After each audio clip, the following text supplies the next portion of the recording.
the entries of Diaz. So on the outside, Jorge was throwing a lot of body kicks that were crushing Diaz, and he was countering. And he was countering with a double spear tactic. So he was throwing a side kick to the knee as well as a jab. His side kick is a far range attack, so it's going to get to Nate first, but it's also getting Jorge off balance if it misses or if it isn't effective.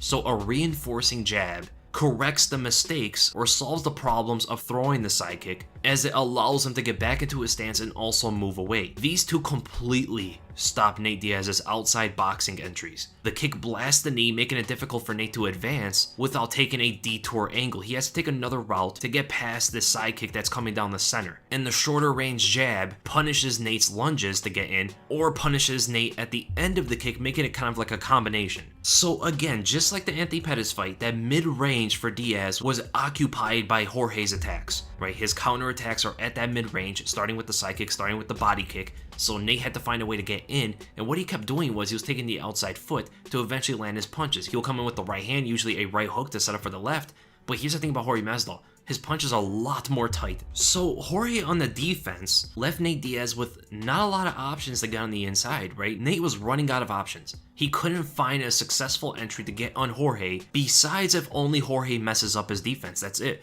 If Jorge messes up his defense, that's the only way Nate was getting on him. Whether it be missing a parry, blocking punches at the wrong time, all this sort of stuff. His defense is correct, but only if he times it wrong. That's the only way Jorge was getting hit, right? He was doing the correct techniques. But when you look at Nate Diaz on the defense, it was a little bit different. Nate was doing things that he shouldn't even be doing in the first place. Rather than missing his defense, it's defense that shouldn't be happening at all. So just two main things to point out. One, Nate Diaz was lifting his front knee, balancing on his back leg and putting all the weight on his back leg when Jorge was charging at him or advancing on him for an attack. And what this does is, it plants Diaz into a station. Now he doesn't move and he's in the way of Jorge's attacks, allowing Masvidal to land at will pretty much. And this is the main thing that just kept getting Diaz caught over and over again. Those overhands, it was Jorge Masvidal catching Diaz when he lifted his knee, and Jorge's also taking the outside foot because they're in opposite stances. So Diaz taking the outside foot was the main thing, and Jorge's taking it as well, but he was being a lot more effective because of Diaz's defensive mistakes. When the opponent's taking the outside foot on you and you lift your front knee,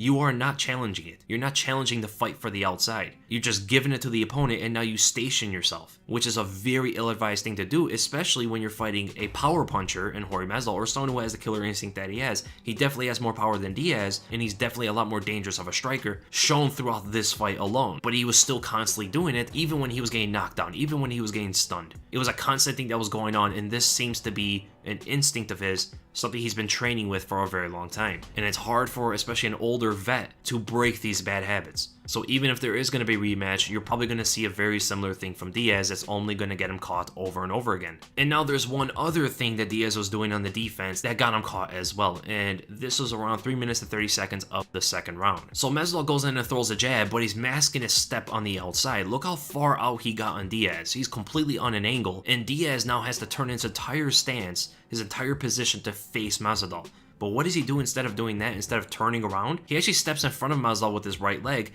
but this forces him into a parallel stance. And the parallel stance is an offensive stance. You have power in both hands, and the only defense you have is putting your hands up, of course, and moving left and right. You cannot move backwards or forward without moving your feet, and if you move your feet, you're giving your opponent time in that period to land on you, right? You're very defenseless when you're moving back or forward in the parallel stance. So what follows forward is an extremely discouraging attempt to follow Jorge. So he's parallel and he's trying to cut off Jorge, get in front of him. And with his left leg, he actually brings it close to his right? He steps with his left and gets it next to his right foot, making him stand as tall as possible and unable to avoid anything Jorge is going to attempt here. Takedowns, kicks, knees, elbows, punches, whatever it is, the only thing that can defend this is a guard. And Jorge throws the biggest punch he could throw. A right overhand connects flush clean on the jaw of Diaz, whiplashes his head. And even though Diaz is stumbling, doesn't get dropped, he's still standing and he still continues the fight. I mean, it was very careless and unwise for Diaz to make this kind of movement in front of Jorge, but man, is the guy tough. But again, this is the overhand right where the wrist rolled. So if the punch was stiff, this would have been extremely devastating, possibly a finish early in the fight. But again, Diaz's chin is something out of this world. And now one other thing to talk about, and that is the clinch. So Nate Diaz's most effective position, at least in recent times, has been the clinch against Conor McGregor,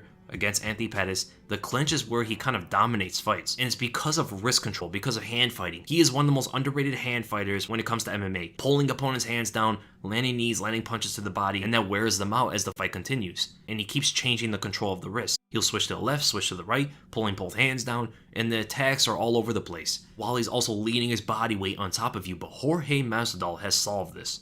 When the distance closed so much that a clinch could be engaged, Jorge chased, right away grasped a body lock every single time. The reason why he's doing this, getting the underhooks and body locking, or even one overhook over the top, and then gripping his hands behind Nate Diaz, Diaz cannot hand fight anymore. And all Jorge was doing was controlling Diaz up against the cage, and it showed that he was the stronger fighter when they tied up. And there were moments where he'll see just a slight opening and explode on Diaz. So whether it be a static body lock holding position, or exploding and not allowing Diaz to do anything because there's too much firepower, now he has to worry about and pay attention to the shots coming at him, Diaz has no time or space to hand fight or establish any position up against the cage. So it's either very slow or very fast, and that's the way Jorge was dealing with the hand fighting and positioning of Nate Diaz up against the cage, getting the better of him there. If you're getting the better of Diaz in the clinch, Diaz has a lot of things to worry about now. The mid-distance didn't work, the entries from the outside didn't work, the clinch work didn't work, and even on the ground, which I'm going to cover a little bit, didn't work as well.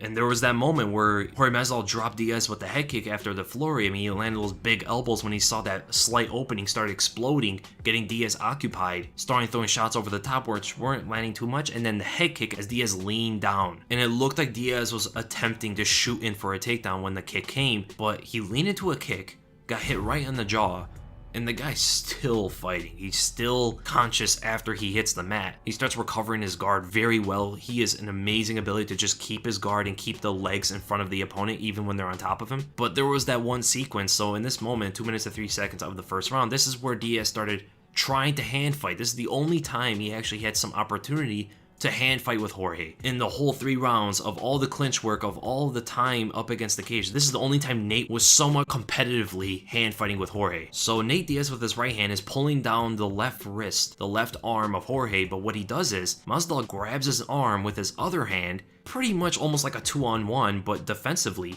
And with 2 hands, 2 arms, he's gonna have more strength to control his own wrist than Diaz will. Diaz is trying to pull it down and work his way with that, probably land knees to the body, the stuff he usually does, and Jorge just keeps resistance. Nate Diaz has nothing working for him with this, so he lets go of it. And look how Jorge keeps his underhooks. It's not your usual underhook, which is kind of lazily or just hanging behind the opponent. He's lifting Diaz's arm, putting his own arm as deep as possible behind Diaz, so there's no possibility of hand fighting. And also he can control the position a lot more with a little bit more strength, but this kind of thing will require a little bit more energy to do. And now that ending exchange in the second round, where Jorge has a body lock behind Diaz, and Diaz goes for a Peterson roll, or he elbows and tucks in Masvidal's arms so it keeps that position, so he's kind of clinged on to Diaz as Diaz is going to roll over and eventually trying to get on top of Jorge. So Jorge has to follow through, he has to roll with Diaz, and now it's up to Masvidal to trying to find a way to get on top here as the momentum is rolling through. And it looks like Diaz is turning over on top of Jorge to get into his guard, but look at the right foot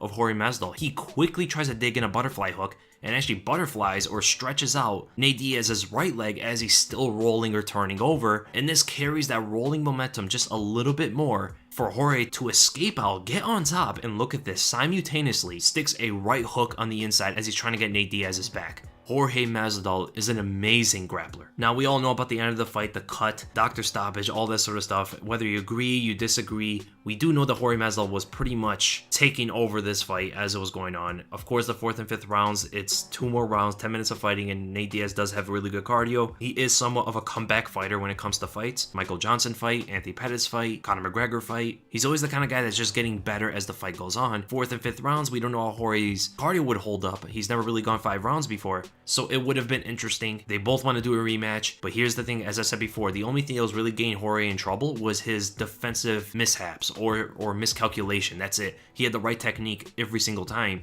He was doing the right things. Just simple adjustments will make a rematch a lot more favorable and a lot easier for Jorge Masvidal. So I hope you guys enjoyed the breakdown. If you did, make sure to give it a thumbs up. If you enjoyed my content, make sure to subscribe. And if you guys haven't checked out my Corey Anderson versus Johnny Walker breakdown, I recommend you guys checking that out. And again, thank you guys so much for watching, and I'll see you in the next video.